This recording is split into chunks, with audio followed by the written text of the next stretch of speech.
Oh, you're diabolical. So we're back. The sisters are back. Oh, it's the same day. We just got a little chilly. We did. AC's on. So today we're discussing. Well, okay. We just filmed another episode, and then after this, we're gonna eat pizza and watch the series finale Of Outlander. Yes, we're feeling such dread. If you're an Outlander fan, you know. If you know, you know. I love me so. Oh, I love Outlander so What hard. if we did a podcast and we watch every episode and talk about it? Oh my gosh, we should do that. That could be the twin spin. Like we can take breaks and talk in between.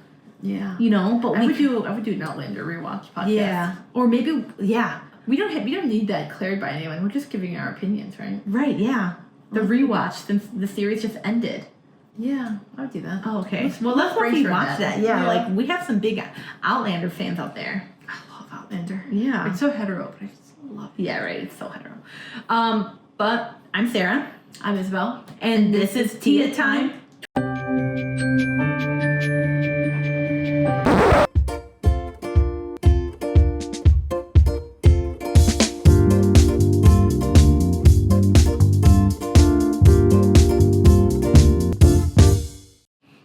So thank you for joining us after last week. We don't know if you liked it. I hope we got some comments. I really thought if you heard my burp, I'm so sorry. I hate when people burp on the camera. I forgot I don't have my mic in front of me and I was doing something and I was covering my face. But you were just I really just burped into this. Yes. New microphones. Again, we're adjusting. If the audio's crap, but I'm sorry. I also feel so bad if you didn't hear me at all and you only hear Sarah. You hear her talking and me. But we kind of pick it up. It kind of be there. But just like we said last week, spoilers. There are heavy spoilers here. We're going to be discussing book 2 of the ACOTAR series, A Court of Mist and Fury. This is like everyone's favorite. It's very good. To be honest, I liked it a lot. I think it was a little too long.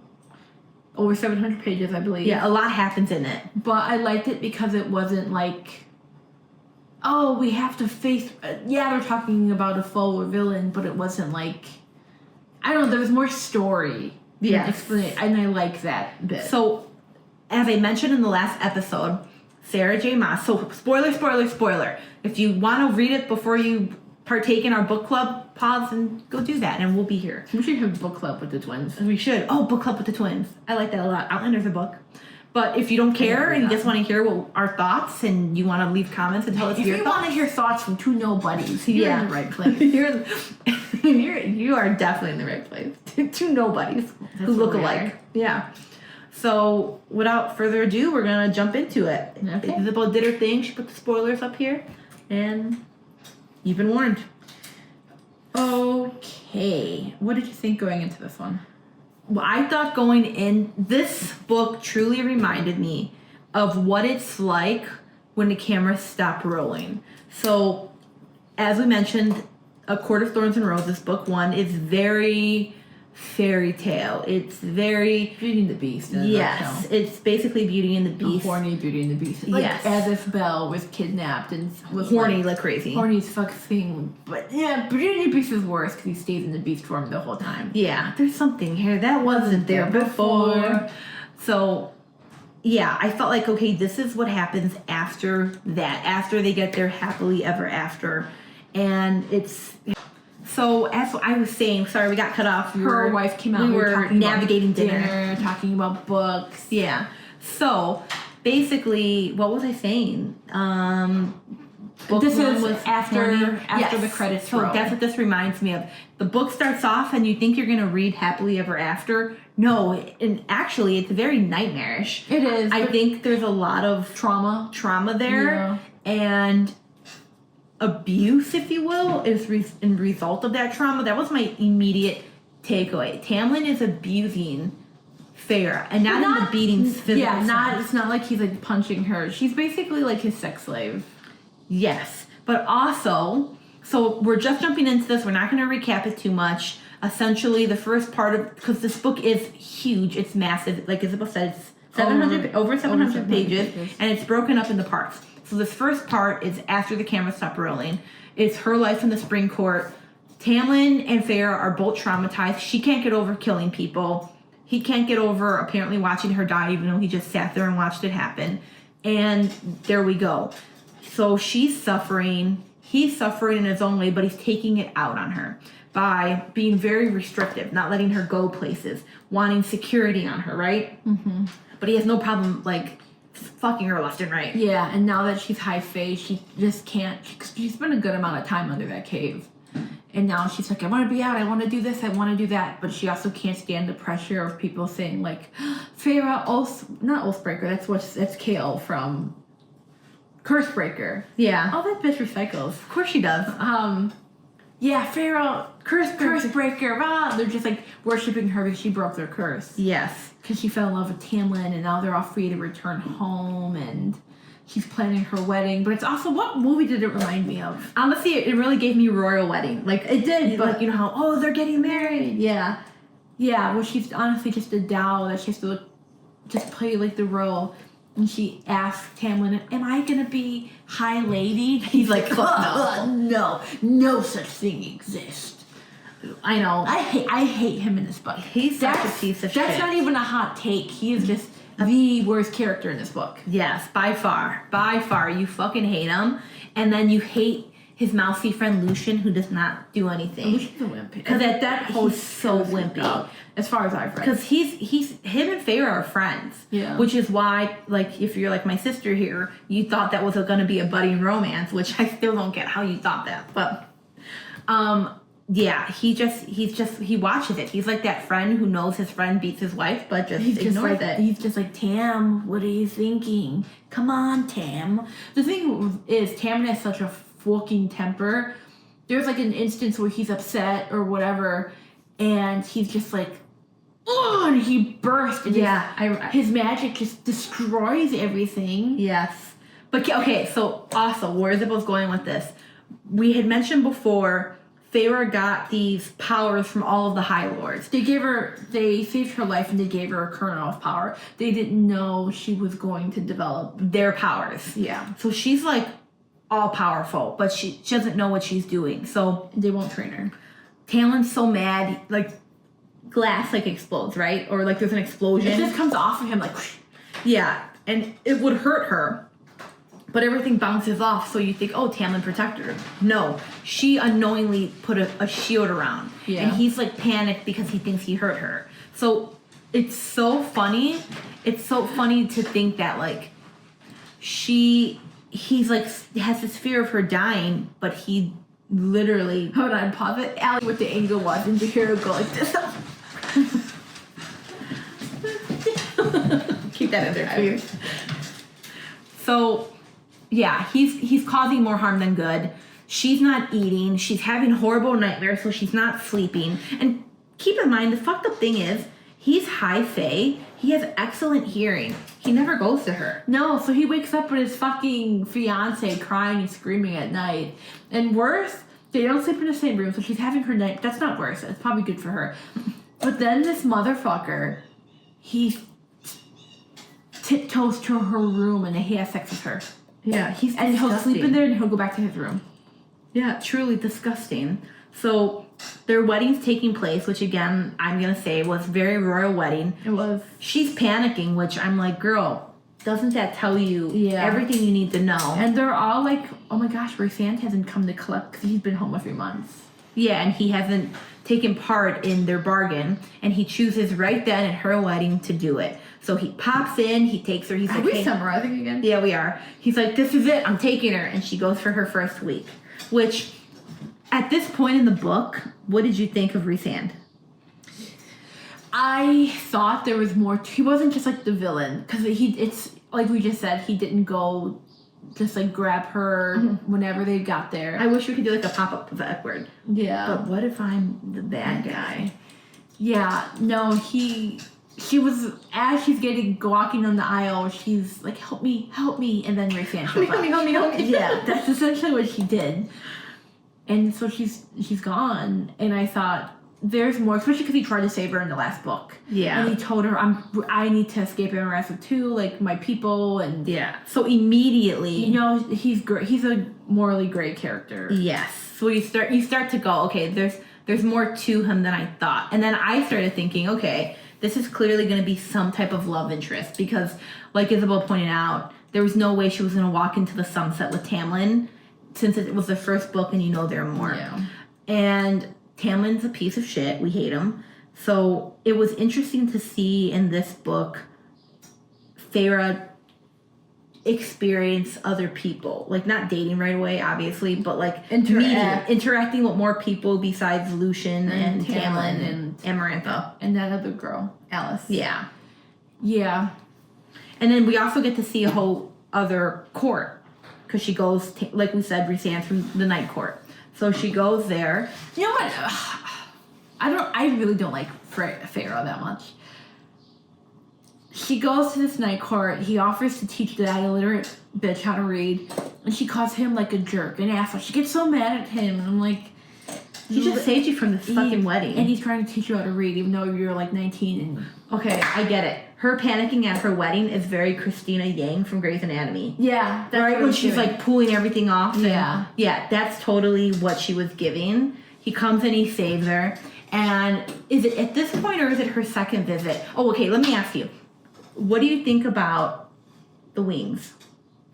I was reading it and I was stunned that they're essentially bat wings, right? They are. People call them the Bat Boys. Bat Boys? Yeah. Okay. So you get to meet more of Rhysand's court. There are like his men. I'll tell you what I didn't like off the bat. Have you ever seen it? You have, because we have seen TV shows where you have these established characters. And then suddenly somebody's sister or cousin or friend, and they show up. You must be this person, and you have to watch these actors act, but you don't really buy their chemistry. So listen, I recently came back from Seattle for a trip, and I had time.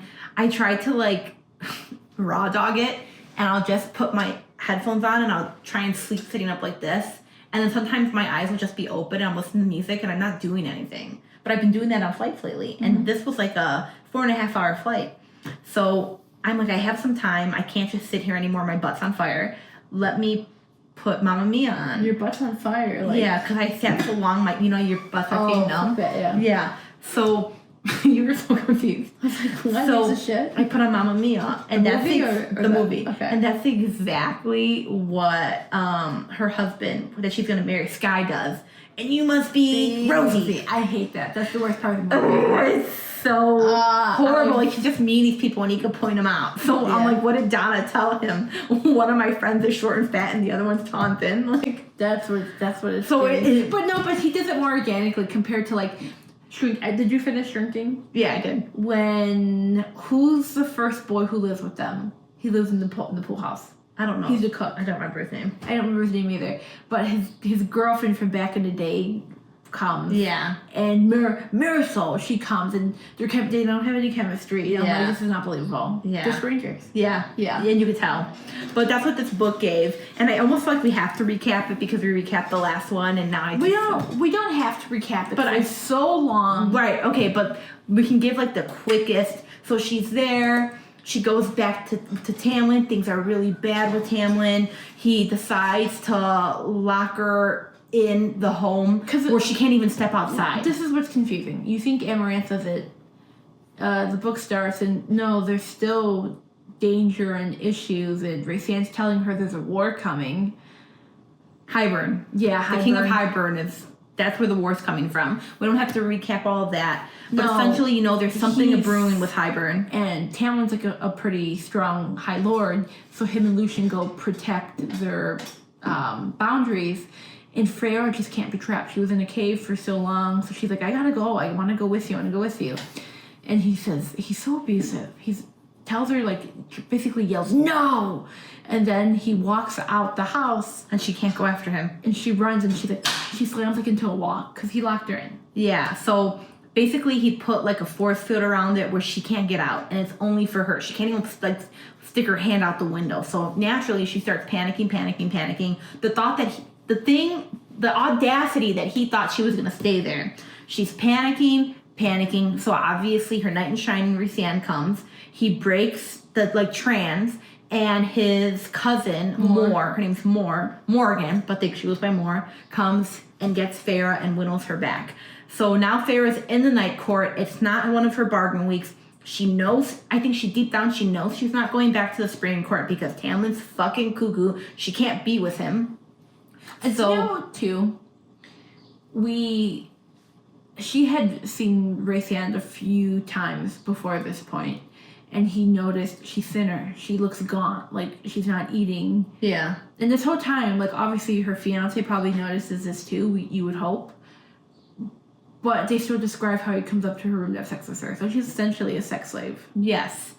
Horrible. And she just goes along with it. And I feel like after everything she went through, the bare minimum wasn't cutting it anymore. Yeah. So now she's in the night court. Rhysand tells her, you could stay here, you could rest, but I have to go do stuff because apparently, again, this battle's coming with Hybern. She's like, no, I don't want to be alone. I want to come with. And then that's when he tells her, okay, but I'll tell you this stuff, which already is like so different than Tamlin. Yeah. He doesn't want to keep things private, but he's saying, you have to be on my side then. Like what I'm telling you, you can't tell anyone. You are in my circle. So she's like, well, think about it. So he introduces her to his friends, which is where you get the bad boys. You get of course they're the strongest in Prythian. They're like, yeah, so they're different. They have wings because they're Illyrian. Hey, what do you think of Cassian's voice? I don't like it. I hate it. And he goes, stop. Oh, God. He kind of sounds dumb. Yeah, but yeah. Just wait till you get to Silverfang. But it's anyway. So you meet the Bat Boys. They're Rhysand's like best friends. His chosen family. Yes, his chosen family. So Rhysand is half High Fae, half Illyrian. And so the Illyrians have the wings, and they're supposed to be like strong soldiers. And his best friends are Cassian and Azriel. Then he has his cousin Mor, and then another chosen family member is Amren. Amren's not High Fae or anything. She's otherworldly. She's in a High Fae body, though. Yes, High Fae body, but she's other. She's made. So Rhysand introduces Feyre to all of them. She likes them. She decides she's gonna join this inner group. So then a lot of the book is just her really just like opening up, getting better from all her trauma, learning how to read. Yeah, that's a big one for you. So, okay, let me ask you then. As a reader of these books, what is your takeaway with like Feyre? Do you think it's dumb that they had this main character unable to read? Like, Sarah J. Maas, I just don't understand the point of it. She learns how to read, but it's really besides her not being able to read in the competition, there was really I didn't see a purpose for it. And it just, I don't know why it irritates me. She's doing these notes all horny, and she's just like, Her and Rhysand, they text.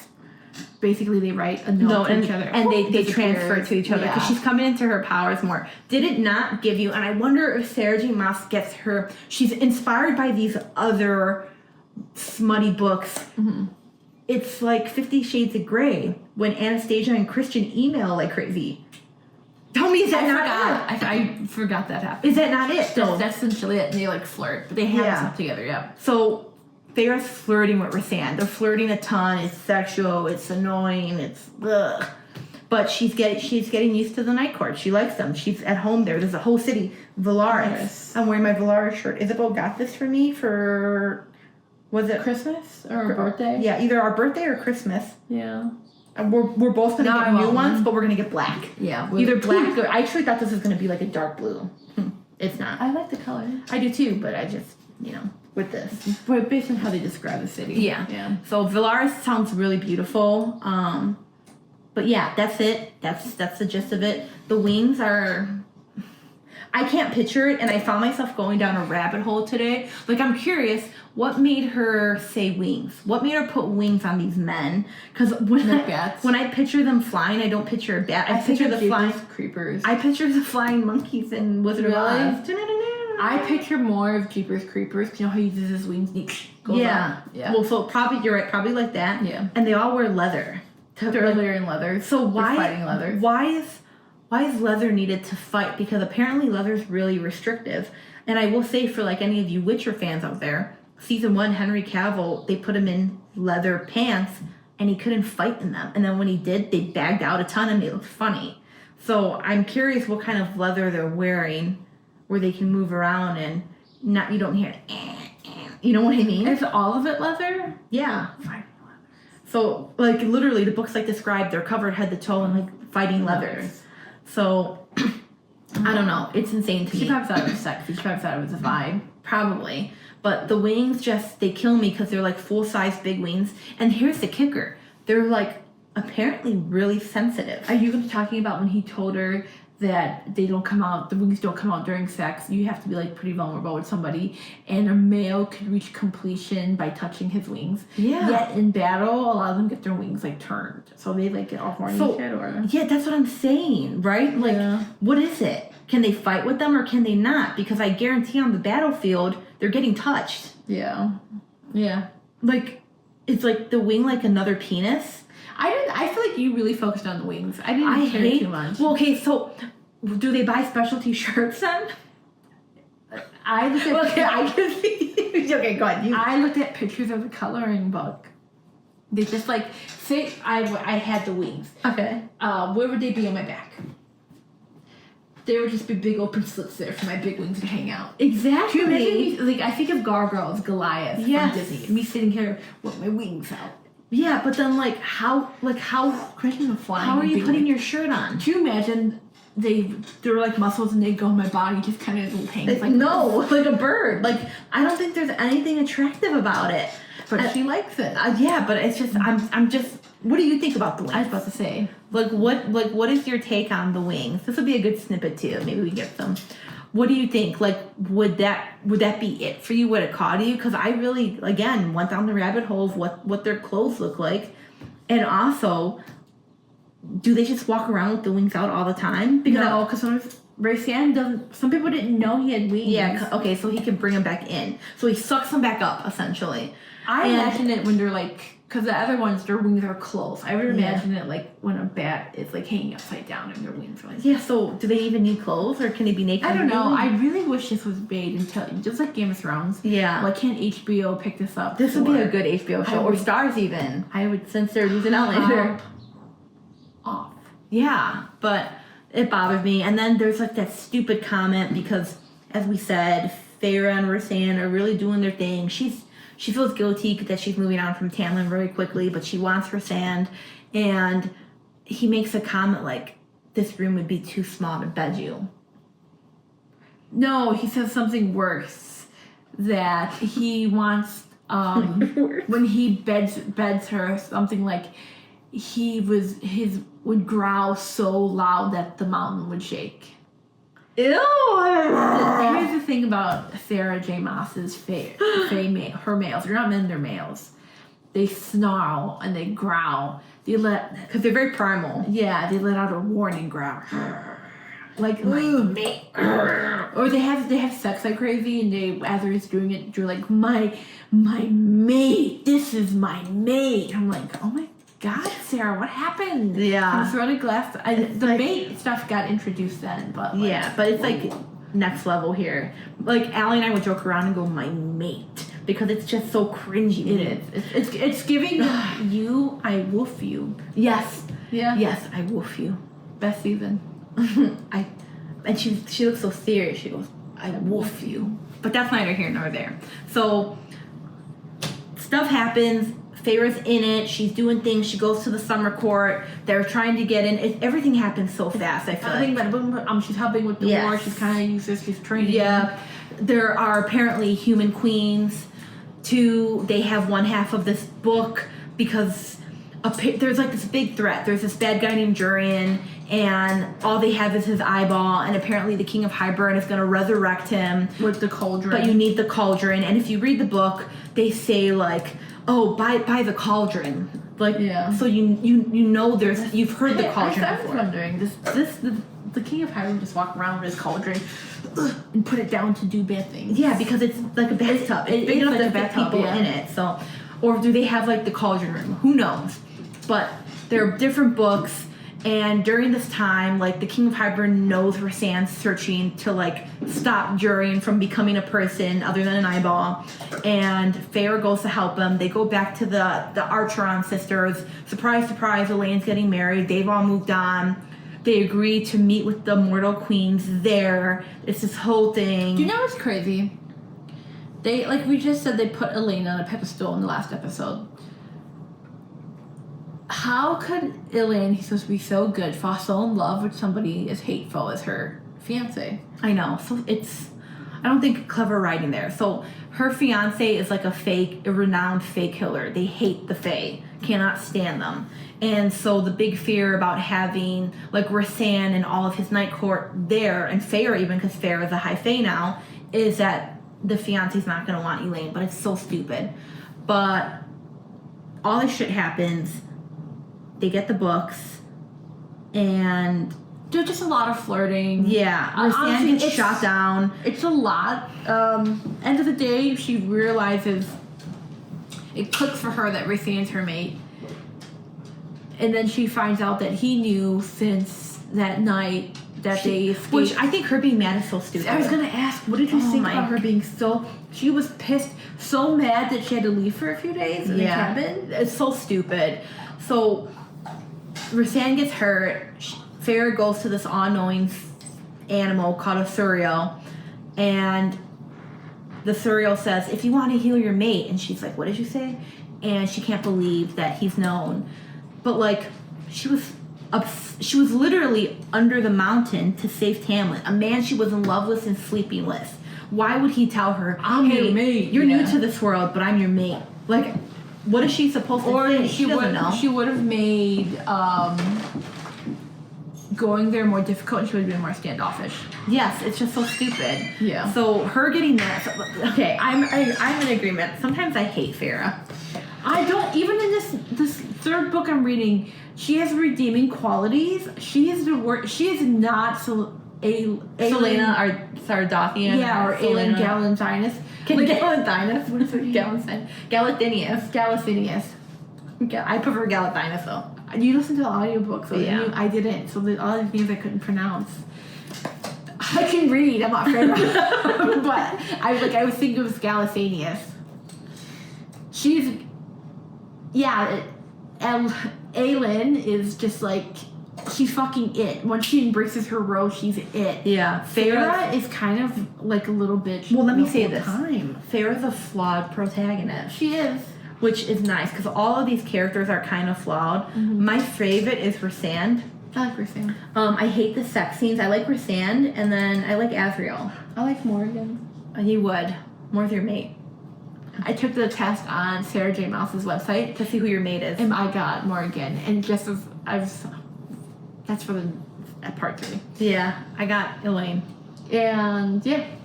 But it's crap. Like, I don't know. She accepts it. She accepts being his mate. She serves him food, which is like a thing. And once you serve your mate food, it's like you're accepting this mating bond. Yes. And then you just like have primal sex like crazy all over. Yeah. Wait, and then the cheesiest line. Some couples don't leave the house for months. Wait, it does say that. Yeah. It does say that. Oh, okay. Like, again, very Twilight. When after Bella becomes a vampire and her and Edward can't stop having sex, and you know what it gives? It's not that their libido is like higher than anyone else, but it's like because they're mates that they could have such aggressive sex that the more aggressive it is, the more they're gonna do it. Yeah, that's what it was giving. Yeah, it's like the whole time it's gonna be like that's what I get from it. But I'm working, so to be for real. For the sex, I'm not getting here today, bruh. I did that too. I'm like, I can't trust that this isn't coming out of the audio. Yeah. But I remember being bored with that part. But I am a sucker for a good love story. Mm-hmm. So Rasan gives Farrah this. It's essentially her mate ring. I knew it was going to be the ring that she got from the Weaver. So he gave her like a trial. There was this big blind lady called the Weaver. She's like a monster. No, she's a babe apparently. Yeah. Oh, I pictured her fat and blind. Well, she is blind, but I pictured her real fat. Don't you get it? I didn't read the... Everyone she kills, it keeps her young and beautiful. Yeah. So there was like human, like oil made of human fat and stuff like that. But she had Rasan's ring, and he's like, Farrah, you have to get it. So Farrah gets it. Because of her powers. Something with her powers. Yeah. But the beautiful thing is, you find out Rasan's mom kept it for him and gave it to the Weaver. And she told Rasan, when you find the woman you want to spend your life with, if she's worth it, she'll be able to get the ring back. Yeah. So it's truly kind of shitty. It is, but she got it back. Yeah. Still fucked up though. But I love like him saying that, or he explains that when he tells her, I've been waiting for you. Basically in this book you get, before Feyre even crossed that, before she even shot that wolf, her and Rasan were meant to be together. There was some otherworldly connection, some bond connecting them. Always painting. She's a painter. She was always painting like stars and moons and stuff. Yes, which, as like a romance fan, I love that. Hey, I teared up. I teared up when he explained that he was waiting for her thing. Yeah, so did I. But apparently, that scene of her saying like it connects that she was always painting stars and moons. It's a big deal. Did that hit for you? Were you like, when you heard it? Yeah. Really? Yeah. Okay. Because she was always destined to be in the Night Court. Do you know what? I'll tell you what I did like. What I like is that, because Rasan gives his whole perspective, like how he kind of had an idea the first time he met her on Calumet. She was human though, and he would have dreams of her before she even killed this wolf. I like that it's showing like. He loved her even before. Yeah, because later on, you're listening, so you know it's all spoilers. Feyre's sisters are turned into Fae at the end of this book. At the end of the book, yeah, they get dropped into the giant bathhouse cauldron. Yeah, and Lucien goes to Elaine to like cover up. She's like her tits are hanging out or whatever, and as soon as he looks at her, he's like, "You're my mate," and it gives the impression like. She had to turn Fae for him to realize that this is my mate. Yeah. When Rysand and Feyre were already having that established before they even were in the same realm. Okay, so spoiler, because you're almost done with the third book. Sarah J. Maas was on the Call Her Daddy podcast. Oh, was she? Yes. But read the books. Read it up to where before 6 and 7 come out. Okay. But a spoiler she gives. And you kind of get this when you hear about, like, Rasan's parents and stuff. Just because you're mated with someone doesn't... That's not a spoiler. They talked about that. I forgot whose parents... I think it was Tamlin's parents who were mated. But he said they weren't a good match show. Yeah. So, okay. I want to watch... We should watch the Call Her Daddy podcast. Let's do it together. Yeah. Because it's... I'm excited for it. But, yeah. So essentially, let's just get to the end of it. Because there's a lot of detail... Tamlin works with Hybern because he's so fucking horny. He wants his fiancée back. So everything culminates to this big scene at Hybern with the cauldron. It's supposed to be like this tactic where everyone goes in but Rhysand because they could track Rhysand's magic. And Feyre goes in with like the guys and more. And it's a big trap. They have all of them. Jurian's been resurrected. Yeah, he's been done alive. They're all trapped. Everyone's surrounded. And down the stairs comes Tamlin and Lucien. And Tamlin's like, Feyre, let's go home. Because he needed to get her back. Even though earlier in the book she sent a letter that she's like, hey, babe, like, we're done. Towards you and I left. I left on my own. He was just, yeah, he just like, he couldn't believe it. Some fight happens, and I guess when you're mated with somebody, there's a certain scent. Like, I think Feyre carries Rhysand's scent. So, yes, Sarah J. Maas is really big on scents. Yeah, because they're kind of like primal, I guess. As we established. But, ooh, look at that finger pulses in my face. Oh, no, there's like a fight that happens, and Tamlin goes... They do this thing called winnowing, where they like, which sounds really cool, right? And they could like go like, I'm here, say I don't basically feel good, I want to go home. Boop. It's like X-Men. Yeah, and they just disappear, and I go home. So she didn't want Tamlin to touch her because she'd be winnowed away. So he goes for her, and she moves, but he gets the scent, and he makes like a face of disgust, and it clocks because she goes to Rhysand. She goes to stand next to him, right? Yeah. That this is her mate, and she says it like we're mates, and he's like, you don't know what you're talking about. Could you believe he's been a high fae his whole life? And he smelled mated couples. Yeah, and for him to say, you don't know what you're talking about, she's mine. I'm just like, I was so clocked out. I was like, I'm clocked out. Yeah. So the book ends. You're funny. His sisters are fucking fae. Yeah, so the mortal queens were in league with Hybern. There's a lot. But what happens to them is scary. You don't have to cut. She's so excited about it. No, I'll tell you the problem is. But tell them what happens to them when they go into the cauldron, because it scared me. There's a whole thing. They tried to work with some human queens to stop to stop Hybern. But these vile queens wanted to be Fae too. They wanted to be beautiful. Feyre was turned into a Fae. She was human, so they make a deal. I want to be young and beautiful forever. Turn me into Fae. And so they test the cauldron on the sisters. Yeah, and that's why her sisters became Fae. Elaine came out first, then the one that we said was strong, Nesta, she went in, but she was so angry when she went in, she took something from the cauldron. She took some of its power. So the minute they take her out, they know she's powerful. Yeah, so they get out of there. We don't know what happens to the queens until later. Oh, the youngest queen, she was so eager. She wanted to be young and beautiful. She was like, I'm going in first. Move, I'm going in. And she goes and she gets in the tub. And she's made into a Fae, but the cauldron is so mad that Nesta stole some of its power. She's a Fae, but instead of being young and beautiful, she's an old hag. She's old. She's immortal. Yeah. That's can you imagine? I would be like, if I was a human one, I'd be like, I'm not going in there. Yeah, absolutely not. But I remember it fucked me up. You just weren't expecting it. So, were you expecting that twist at the end?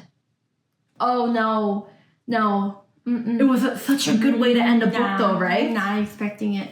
So, as I told you earlier, there's no such thing as a high lady until Feyre, Night Court. So, basically, it reminds me of the final scene in Breaking Dawn Part 2, the movie, when everyone's fighting in the scene that does not happen in the book, but everyone's fighting, and there's one vampire who can control rocks and stuff. And he sees it's a bloodbath. Everyone's going to die. And he goes and he hits the floor, and it makes this big divide because he wants to stop everything. That's what this reminded me of. Feyre wanted to stop everything.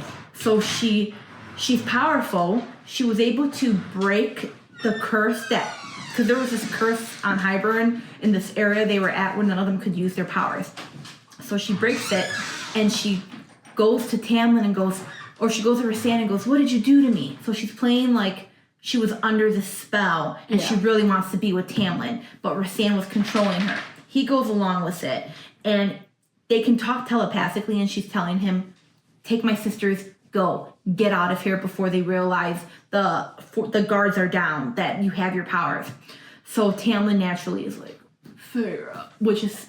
He takes her back and he tells her, like, I don't give a fuck if you're mates. She's mine. Yeah, which disgusting. And you think that's the end. I was like, because you're at the very end of the book, and I'm like, what is happening? But then it's so great. For the first time at the very, second to last chapter, the penultimate chapter, if you will, it's in Rhysand's point of view. Mm-hmm. And that's when you get, he tells Mor, because Mor's like, how could you, she saved us, how could you just leave her there?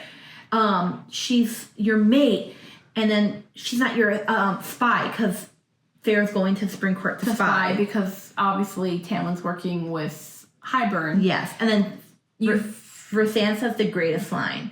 She's my mate, my assassin, and my high lady. Before they went to this Hybern, they went to a priestess who swore Feyre in as the High Lady. There's never been a High Lady before.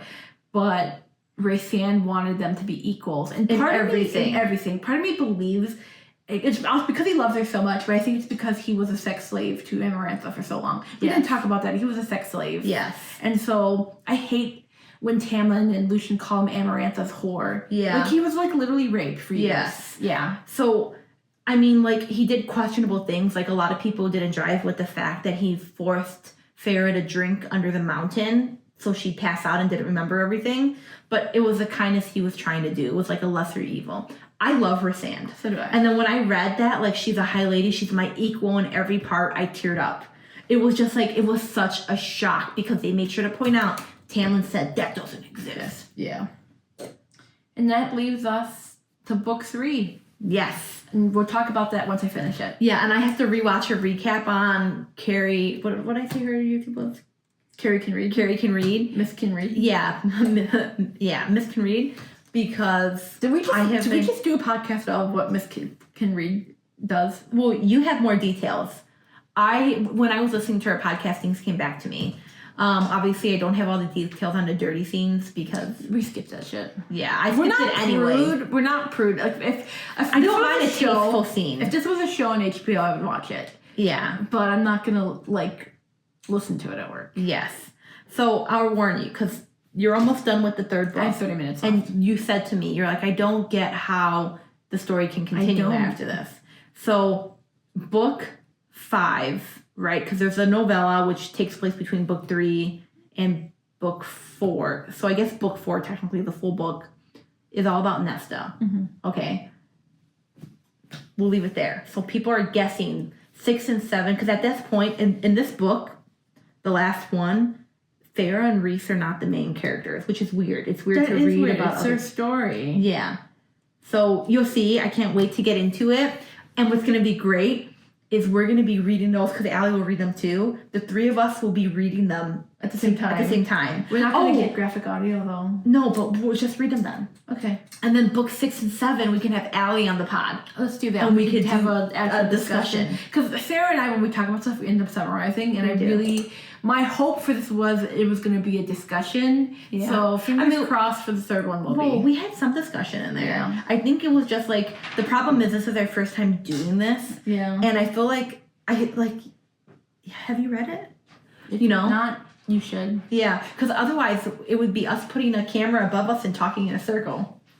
You know what I mean? Like that 70s show when they're smoking in the basement. That's exactly what it'd be like. But, okay, I guess that's what we have. I guess you can follow us at Tia Time Podcast, no spaces, on Spotify, Apple Podcast, wherever you get your podcast, YouTube, anywhere you get your podcast. Yeah. Look us up on the YouTube, and then follow us on Instagram. Engage. We post stuff. We have it's people we know, everyone in our personal lives. Yeah. Follow us on Instagram.